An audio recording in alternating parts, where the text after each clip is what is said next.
Ipinanganak ako sa isang ordinaryong pamilya at hindi tulad ng mga batang ipinanganak na may gintong kutsara sa bibig. Mas mababa ang panimulang punto ko sa buhay kaysa sa kanila. Sa higit pang kasamaang palad, naghiwalay ang mga magulang ko noong nasa elementarya ako.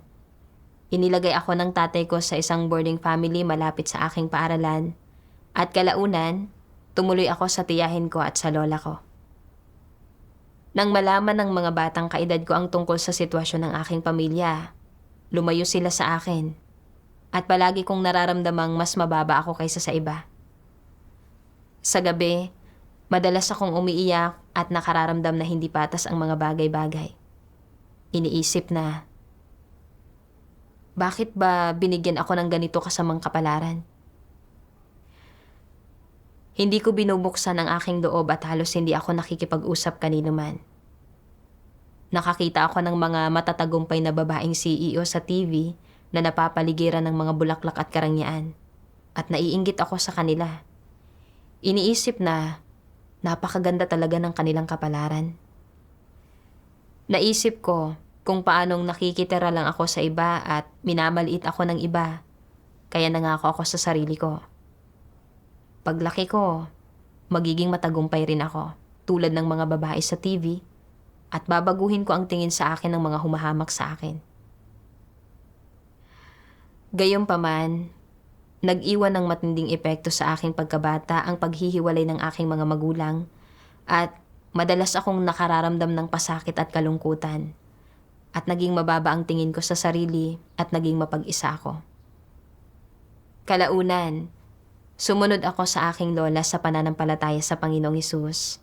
At noong 16 anyos ako, tinanggap ko ang gawain ng makapangyarihang Diyos sa mga huling araw.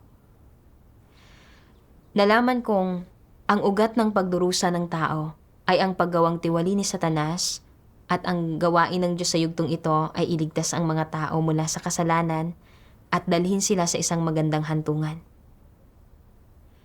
Naisip ko kung gaano kabihira ang pagkakataon ng pagliligtas ng Diyos sa mga huling araw at kung paanong malapit nang matapos ang gawain ng Diyos, kaya isinuko ko ang aking pag-aaral at nagsanay para gawin ang aking mga tungkulin sa iglesia.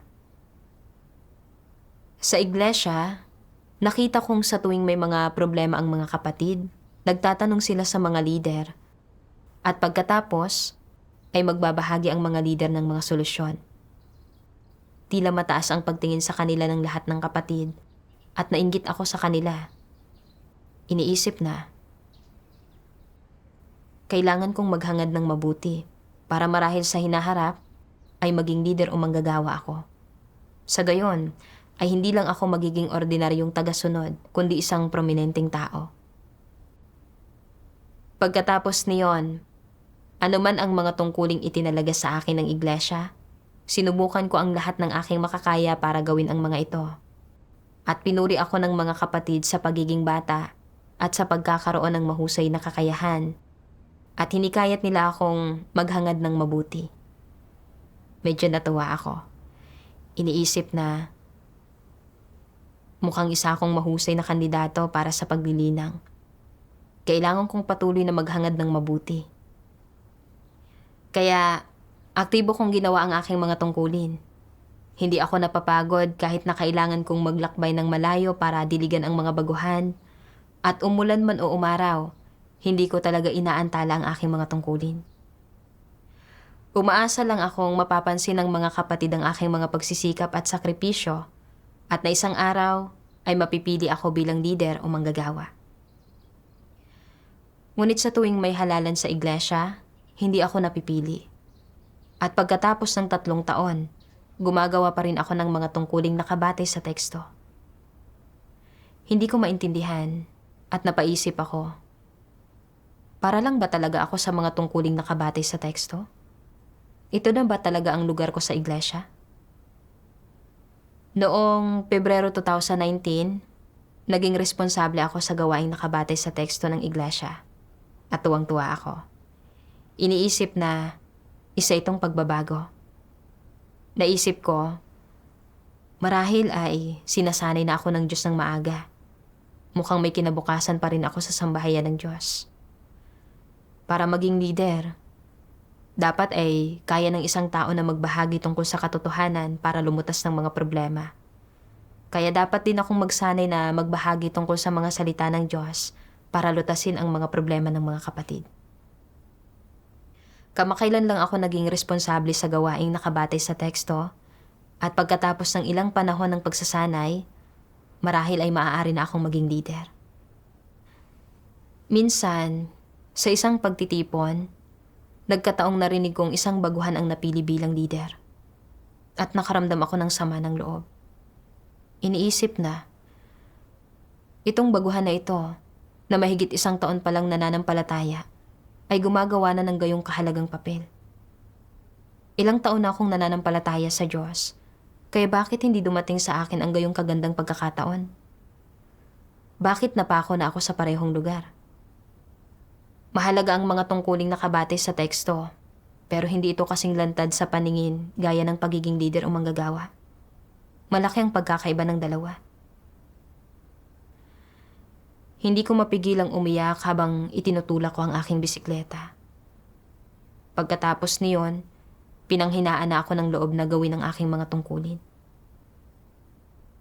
Noong 2022, nagkaroon ng mga pagsasaayos sa mga tauhan para sa teksto, ngunit nagpatuloy pa rin ako sa paggawa ng mga tungkuling nakabatay sa teksto. Sobrang nanlumo ako at naisip ko, paanong pagkatapos ng napakaraming taon na ito ng pananampalataya sa Diyos, gumagawa pa rin ako ng mga tungkuling nakabatay sa teksto? Para lang ba talaga ako sa mga tungkuling nakabatay sa teksto? Maaari kayang hindi ako itinadhana para maging leader? Hindi ba't sinasabi ng mga salita ng Diyos na anumang tungkulin ang ating ginagampanan at kailanman natin ito ginagawa? Lahat ito ay ayon sa paunang pagtatadhana at kataas-taasang kapangyarihan ng Diyos. Marahil ay itinadhana lang talaga akong gumawa ng mga tungkuling nakabatay sa teksto. Naisip ko ang isang brother na ilang taon ang tanda sa akin.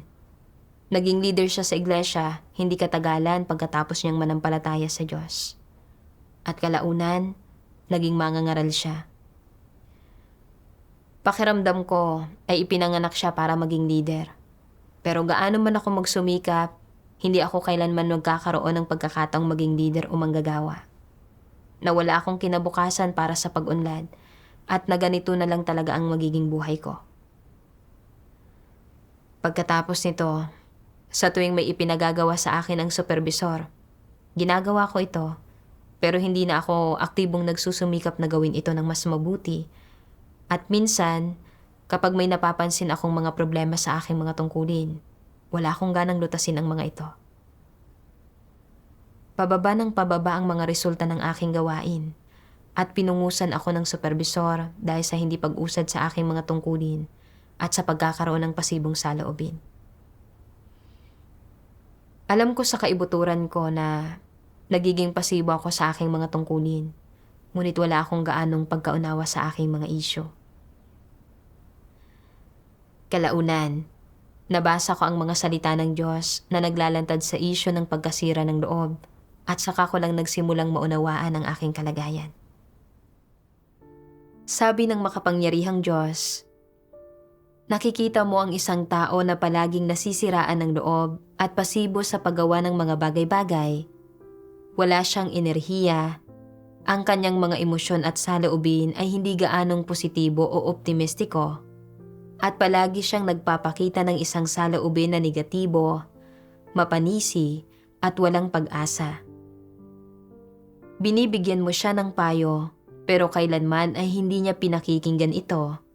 At bagamat kinikilala niyang ang landas na itinuro mo sa kanya ay ang tamang landas at na mahusay ang katwiran mo, wala pa rin siyang sigla kapag gumagawa ng mga bagay-bagay at negatibo at pasibo pa rin siya. Sa malulubhang kaso, sa mga kilos ng kanyang katawan, sa kanyang hugis ng katawan, paraan ng paglakad, tono ng pananalita at mga salitang sinasabi, makikita mo sa mga emosyon ng taong ito na mayroon talaga siyang pagkasira ng loob, na wala siyang sigla sa lahat ng kanyang ginagawa, at na siya ay parang isang napiping bunga at ang sinumang matagal na makakasama ng taong iyon ay maaapektuhan niya. Ano nga ba ito? Ang iba't ibang pag-uugali, ekspresyon ng muka, tono ng pananalita, at maging ang mga kaisipan at pananaw na ibinubunyag ng mga taong nabubuhay sa pagkasira ng loob ay may mga negatibong katangian. Kaya, ano ba ang dahilan sa likod ng mga negatibong pangyayaring ito? Nasaan ang ugat nito? Siyempre, iba-iba ang pinag-uugatan ng pag-usbong ng negatibong emosyon na pagkasira ng loob sa bawat tao. Ang isang uri ng pagkasira ng loob ng isang tao ay maaaring nagmumula sa kanyang palagiang paniniwala na mayroon siyang masamang kapalaran. Hindi ba't isa ito sa mga sanhi? Oo. Sa sandaling magsimula siyang manalig sa Diyos, nagiging determinado siyang magampanan ng mabuti ang kanyang tungkulin sa sambahayan ng Diyos. Nagagawa niyang magtiis ng mga paghihirap at magpakasipag. Mas nakakayanan niya ang anumang usapin kaysa sa ibang tao at nagsusumikap siyang makamit ang pagsang-ayon at paggalang ng karamihan. Iniisip niya na baka mapili pa siya bilang leader sa iglesia, isang supervisor o leader ng pangkat, at kung magkagayon, hindi ba't bibigyang karangalan niya ang kanyang mga ninuno at pamilya? Hindi ba't nabago na niya ang kanyang tadhana kung magkagayon? Ngunit ang kanyang mga pangarap ay hindi natutupad sa realidad, kaya pinanghihinaan siya ng loob at iniisip niya. Maraming taon na akong sumasampalataya sa Diyos at magandang-maganda ang ugnayan ko sa mga kapatid. Pero bakit tuwing panahon na para pumili ng leader, isang supervisor, o ng leader ng grupo, hindi ako kailanman napipili? Dahil ba sobrang ordinaryo ng hitsura ko, o dahil hindi ganoon kahusay ang pagganap ko at walang nakapansin sa akin? Tuwing may botohan, nakadarama ako ng kaunting pag-asa at magiging masaya na ako kung mapipili ako bilang isang leader ng grupo man lang. Punong-puno ako ng kasiglahan na masuklian ang Diyos, pero lagi lang akong nadidismaya sa tuwing may botohan at hindi man lang ako nasasali sa mga ibinuboto. Bakit ganoon? Maaari kayang ang kaya ko lang talagang gawin sa buong buhay ko ay ang maging isang karaniwang tao, isang ordinaryong tao, isang taong hindi kahanga-hanga? Kapag nagbabalik tanaw ako sa aking pagkabata, kabataan, at noong may edad na ako, ang landas na aking tinahak ay palaging napaka-ordinaryo at wala akong nagawang anumang kahanga-hanga. Hindi naman sa wala akong ambisyon o na masyadong kulang ang aking kakayahan, at hindi rin sa kulang ako sa pagsusumikap o na hindi ko kayang magtiis ng hirap. May mga kapasyahan at mithiin ako at masasabi pa ngang may ambisyon ako. Kaya bakit ba kailanman ay hindi ko magawang mamukod-tangi? Sa huling pagsusuri, masama lang talaga ang aking kapalaran at nakatadhana na akong magdusa. At ganito isinaayos ng Diyos ang mga bagay-bagay para sa akin. Habang mas pinag-iisipan niya ito, mas pumapangit ang tingin niya sa kanyang kapalaran. Pagkatapos basahin ang mga salita ng Diyos, naunawaan ko sa wakas na ang aking lumalalang pagiging pasibo at negatibo sa aking mga tungkulin ay dahil sa mga walang katotohanang perspektiba sa mga bagay-bagay.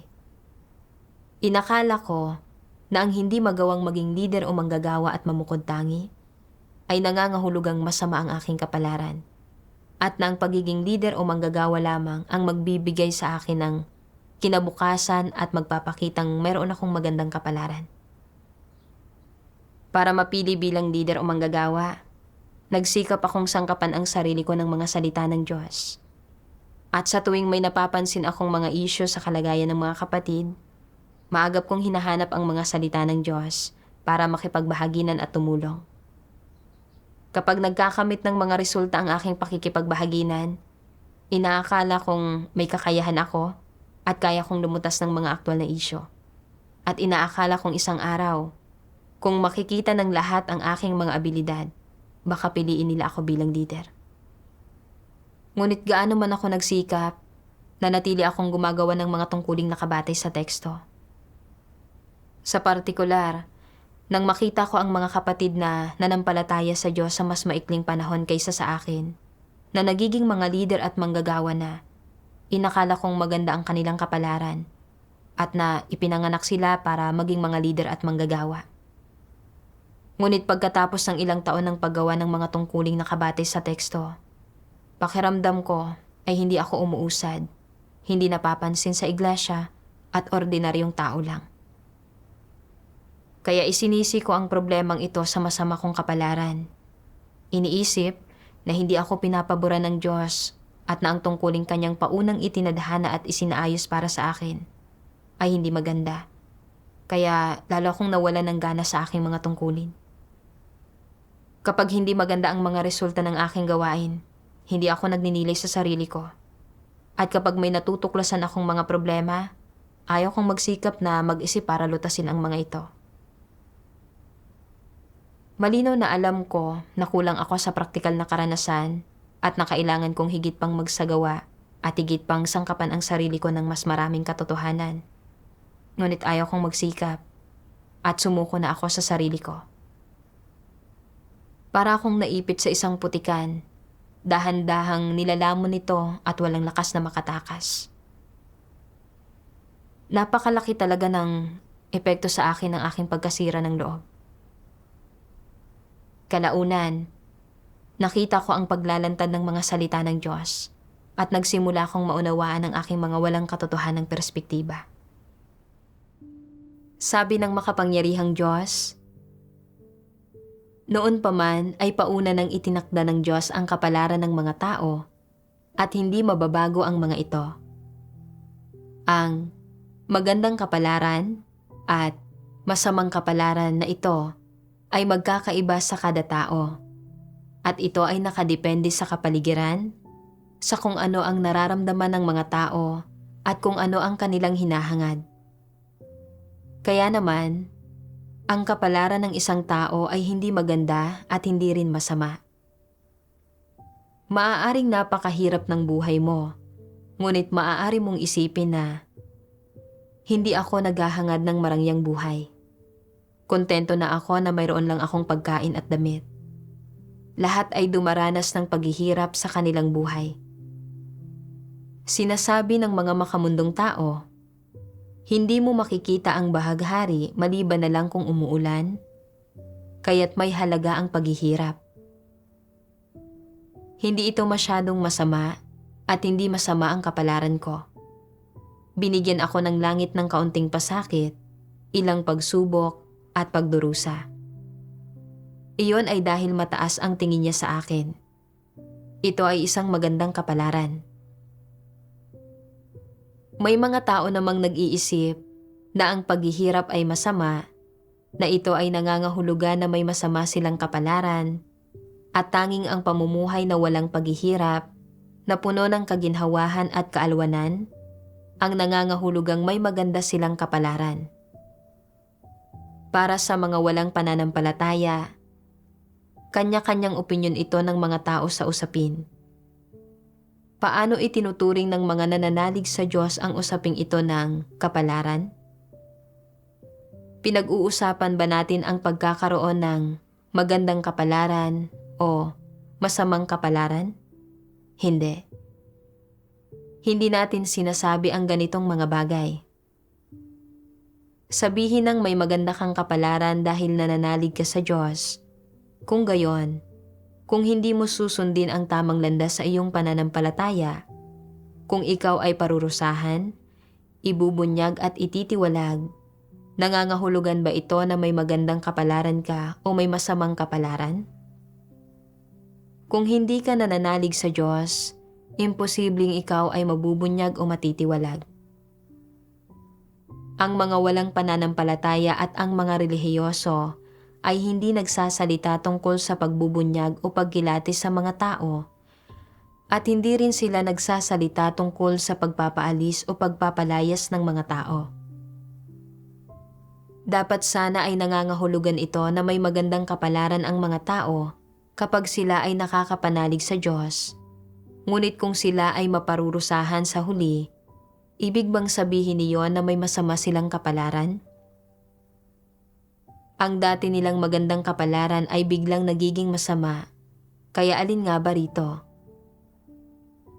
Kung maganda man o hindi ang kapalaran ng isang tao, ay hindi isang bagay na maaaring husgahan, hindi ito kayang husgahan ng mga tao.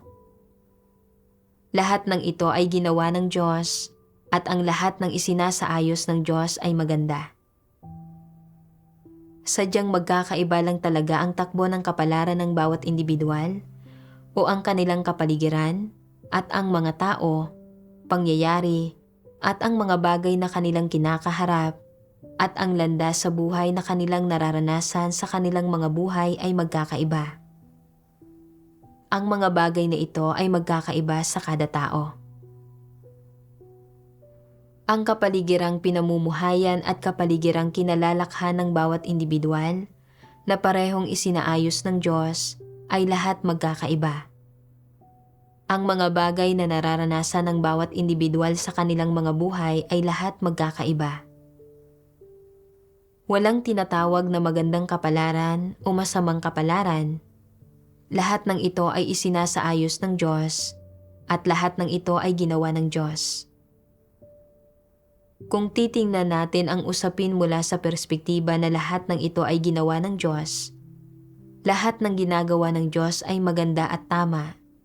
Sadya lamang na sa perspektiba ng mga hilig, damdamin, at mga pagpili ng tao, may ilang taong pumipili ng komportabling buhay, pinipili ang kasikatan, pakinabang at ang isang magandang reputasyon na magkaroon ng kasaganaan sa mundo at pinipiling maging masagana.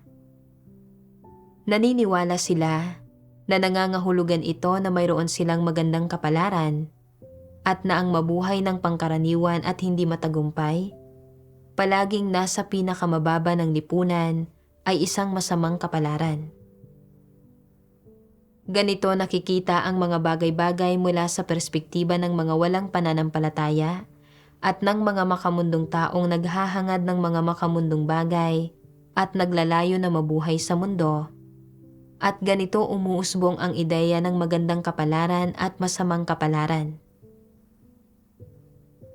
Ang ideya ng magandang kapalaran at masamang kapalaran ay umuusbong lamang mula sa makitid na pangunawa at mababaw na pananaw ng tao sa kapalaran at mula sa mga paghusga ng mga tao sa dami ng pisikal na paghihirap na kanilang tinitiis, kung gaano sila nagtatamasa at gaanong kasikatan at pakinabang ang kanilang nakakamit at iba pa. Sa totoo lang, kung titingnan natin ito mula sa perspektiba ng pagsasaayos at kataas-taasang kapangyarihan ng Diyos sa kapalaran ng tao, walang gayong mga interpretasyon na magandang kapalaran o masamang kapalaran. Hindi ba tumpak ito? Oo. Kung titingnan mo ang kapalaran ng tao mula sa perspektiba ng kataas-taasang kapangyarihan ng Diyos, lahat ng ginagawa ng Diyos ay mabuti at ito ang kailangan ng bawat individual. Ito ay dahil ang sanhi at bunga ay may bahagi sa mga nakaraan at kasalukuyang buhay. Ang mga ito ay paunang itinakda ng Diyos. Ang Diyos ang may kataas-taasang kapangyarihan sa mga ito. At ang Diyos ang nagpaplano at nagsasaayos sa mga ito. Walang magagawa rito ang tao. Kung titingnan natin ito mula sa ganitong pananaw, hindi dapat husgahan ng mga tao ang kanilang sariling kapalaran bilang maganda o masama, hindi ba? Kung kaswal na huhusgahan ng mga tao ang usaping ito, hindi ba't nakagagawa sila ng malaking pagkakamali? Hindi ba't nagagawa nila ang pagkakamali na husgahan ang mga plano, pagsasaayos, at kataas-taasang kapangyarihan ng Diyos? Oo. At hindi ba't malubha ang pagkakamaling iyon? Hindi ba't makakaapekto ito sa landas na tatahakin nila sa buhay? Makakaapekto ito.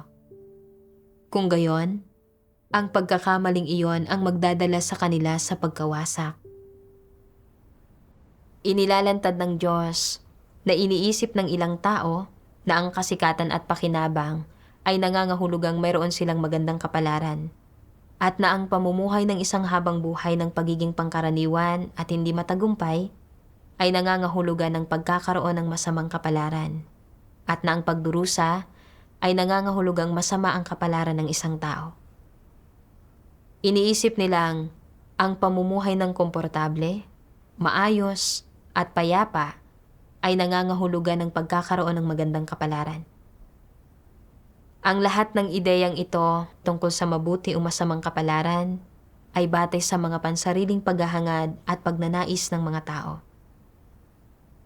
Dahil ang landas ng buhay ng bawat isa ay naaayon sa kataas-taasang kapangyarihan at mga pagsasaayos ng Diyos. Isinasaayos ng Diyos ang mga bagay batay sa mga pangangailangan ng mga tao at lahat ay kapaki-pakinabang sa kanilang buhay at walang gayong bagay na mabuti o masamang kapalaran. Ang sabihing mayroon kang masamang kapalaran batay sa mga personal na kagustuhan ay hindi pagpapasakop sa mga sitwasyong isinaayos ng Diyos at hindi pananampalataya sa kanyang kataas-taasang kapangyarihan. Ang totoo, lahat ng isinasaayos ng Diyos ay mabuti. Katulad noong nakaranas ako ng kasawian sa pamilya at pinabayaan at binaliwala at minaliit noong aking kabataan. Kung hindi ko naranasan ang mga kabiguan at pasakit na ito, baka hindi ako lumapit sa harap ng Diyos. Ang pagkakaroon ko ng pagkakataong magbasa ng mga salita ng Diyos at magsanay sa aking mga tungkulin ay pawang pagmamahal at pagliligtas ng Diyos. Ngunit inakala kong ang pagiging isang tanyag na tao, namumukod tangi at tinitingala ng iba ay nangangahulugan ng pagkakaroon ng magandang kapalaran at na ang pamumuhay ng ordinaryo, pangkaraniwan at ng minamaliit ay nangangahulugan ng pagkakaroon ng masamang kapalaran. Ang mga ito ay mga perspektiba ng isang hindi mananampalataya.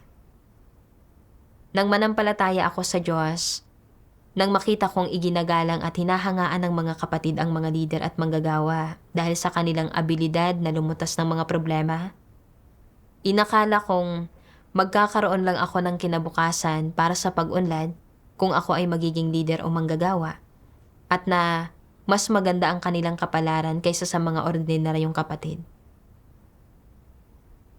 Dahil gumagawa pa rin ako ng mga tungkuling nakabatay sa teksto pagkatapos manampalataya sa Diyos sa lahat ng taon na ito, naramdaman kong hindi ako pinahahalagahan at nawala akong kinabukasan para sa pag-unlad at nawalan ako ng motibasyon sa aking mga tungkulin.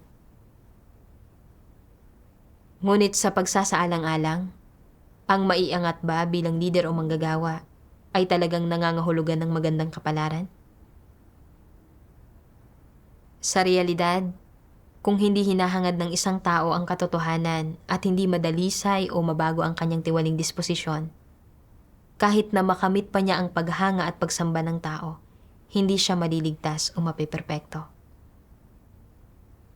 Katulad ng ilang leader at manggagawa na hindi naghahangad sa katotohanan at ginagamit ang kanilang maraming taon ng karanasan sa gawain bilang puhunan para palaging limitahan ang iba.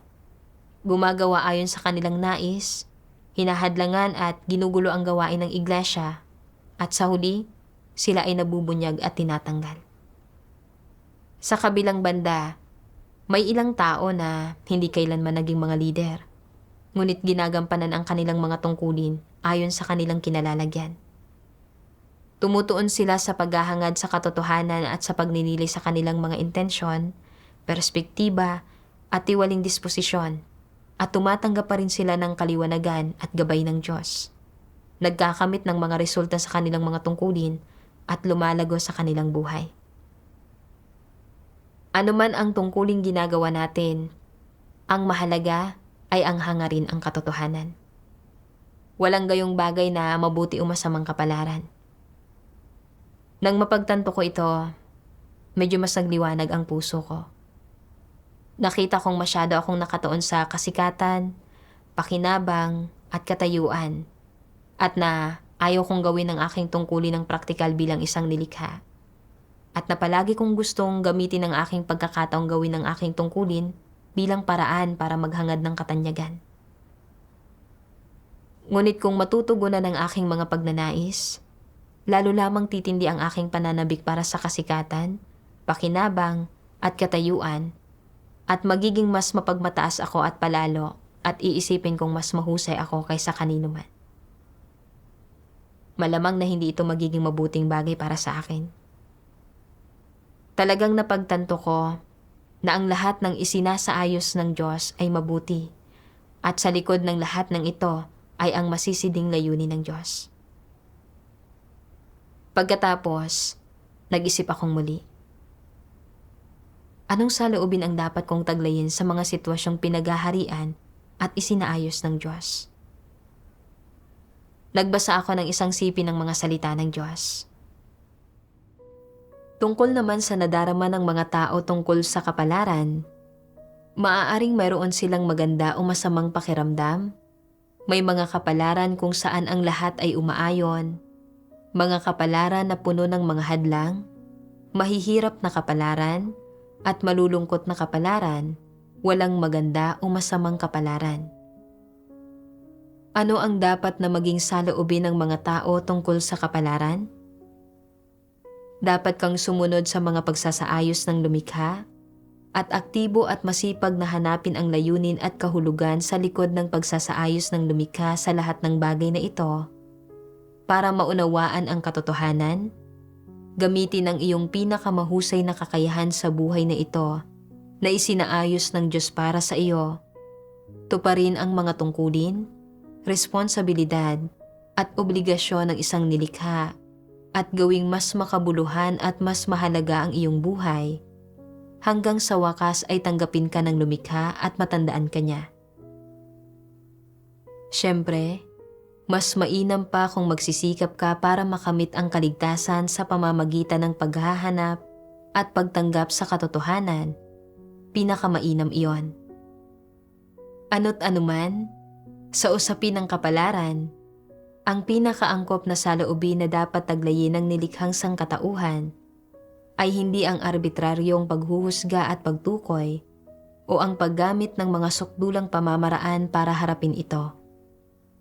Siyempre, lalong hindi dapat subukang labanan, tanggihan o baguhin ng mga tao ang kanilang kapalaran, bagkus dapat nilang gamitin ang kanilang puso upang pahalagahan ito at hanapin, siyasatin at sundin ito at pagkatapos ay harapin ito ng positibo.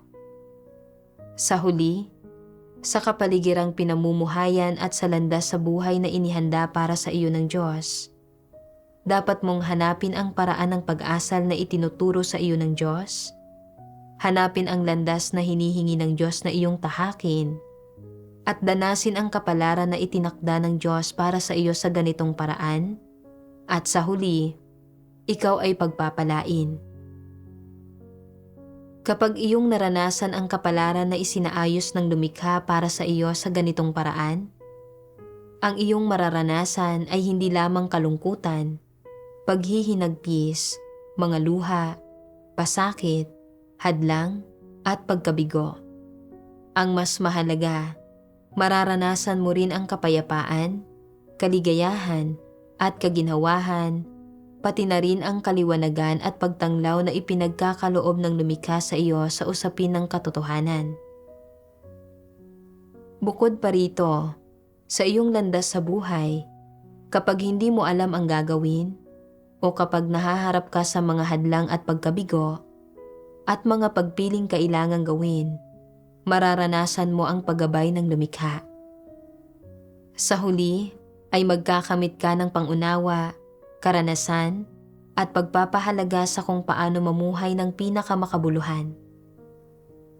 Kaya hindi ka na muling maliligaw sa buhay, hindi ka na laging mababalisa, at syempre, hindi ka na muling magrereklamo na masama ang iyong kapalaran, at lalong hindi ka na malulugmok sa pagkasira ng loob dahil sa pakiramdam mo na masama ang iyong kapalaran.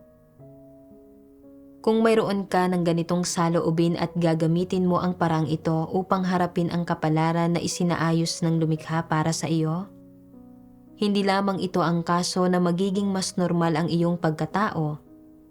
Magkakaroon ka ng normal na pagkatao at magkakaroon ka ng kaisipan, mga pananaw, at mga prinsipyo sa pagtingin sa mga bagay ng normal na pagkatao. Higit pa rito, ngunit magkakaroon ka, syempre, ng mga pananaw at pangunawa sa kabuluhan ng buhay na hindi kailanman tataglayin ng mga walang pananampalataya. Pagkatapos basahin ang mga salita ng Diyos, naunawaan ko na kung nararamdaman man ng isang tao na mabuti o masama ang kanyang kapalaran, dapat siyang magpasakop sa mga pamamatnugot at pagsasaayos ng Diyos. Hanapin kung ano ang layunin ng Diyos sa isang sitwasyon at tuparin ang kanyang mga tungkulin at responsibilidad. Ito ang umaayon sa layunin ng Diyos. Kaya, nagnilay-nilay ako. Palagi na lang akong gumagawa ng mga tungkuling nakabatay sa teksto. Ano kaya ang layunin ng Diyos dito? Naisip ko kung paanong kapag may mga nangyayari, hindi ko alam kung paano hanapin ang katotohanan at bihira akong magsumikap sa pagninilay ng mga salita ng Diyos. Sa pamamagitan ng paggawa ng mga tungkuling nakabatay sa teksto, nagawa kong punan ang mga kakulangan na ito na nagbigay daan para matutunan ko na masigasig na pagnilayan ang mga salita ng Diyos at pagnilayan ang aking tiwaling disposisyon. Nakabubuti ito sa aking buhay pagpasok. Kasabay nito, inilantad ng sitwasyong ito na labis kong pinahalagahan ang katayuan at na kapag hindi natutugunan ang pagnanais ko para sa katayuan, gusto kong sumuko. Napagtanto kong ang hinahangad ko sa aking pananalig ay katayuan, hindi ang katotohanan. Matapos makaranas ng paulit-ulit na pagkatisod, nagsimula akong magkaroon ng kamalayan sa maling landas ng paghahangad ng katayuan at nagawa kong bitiwan ang aking ambisyong maging leader at gawin ang aking mga tungkulin sa isang taimtim at matuwid na paraan. Nagnilay din ako kung bakit hindi ako napili bilang leader. Pangunahin dahil wala akong pagpapahalaga sa responsibilidad sa aking mga tungkulin at dahil hindi sapat ang kapabilidad ko sa gawain. Wala akong kakayahan o hindi ko natutugunan ang mga pamantayan para maging leader. Wala itong kinalaman sa kung mabuti o masama ba ang aking kapalaran. Nang mapagtanto ko ito, nagawa kong tratuhin ng tama ang aking mga pagkukulang at kakapusan. Magpasakop sa mga sitwasyong pinamatnugutan ng Diyos at kumilos ng wasto ayon sa mga prinsipyo sa aking mga kasalukuyang tungkulin. Kalaunan, pinili ako ng mga kapatid para maging isang diakono sa pagdidilig at pagkatapos ng ilang linggo lang ng pagsasanay, dahil sa kakulangan ng mga tauhan para sa teksto, muli akong itinalaga ng mga lider para gawin ang mga tungkuling nakabatay sa teksto. Sa pagkakataong ito, hindi ako nagreklamo o nasiraan ng loob. Sa halip, naisip ko kung paanong nilinang ako ng iglesia para gawin ang mga tungkuling nakabatay sa teksto sa loob ng maraming taon at kung paanong mayroon akong ilang kalakasan sa larangang ito. Kung ikukumpara sa pagiging diakono, mas angko para sa akin ang mga tungkuling nakabatay sa teksto at nagpasakop ako rito mula sa kaibuturan ng aking puso. Iniisip na, sa nakaraan, nagkaroon ako ng mga pinagsisisihan habang ginagawa ang mga tungkuling nakabatay sa teksto. Ngunit sa pagkakataong ito, dapat ko itong gawin ng buong puso. Pagkaraan ng ilang panahon, nagbunga ng ilang resulta ang aking mga tungkulin at nakaramdam ako ng malaking kapanatagan. Matapos maranasan ang lahat ng ito, nakita kong ang mga sitwasyong isinasaayos ng Diyos bilang bahagi ng kanyang kataas-taasang kapangyarihan ay palaging mabuti at ang eksaktong kailangan ng aking buhay. Ang katunayang nagawa kong magkamit ng pagkaunawang ito at baguhin ang mga bagay-bagay ay bunga ng mga salita ng Diyos. Salamat sa Diyos.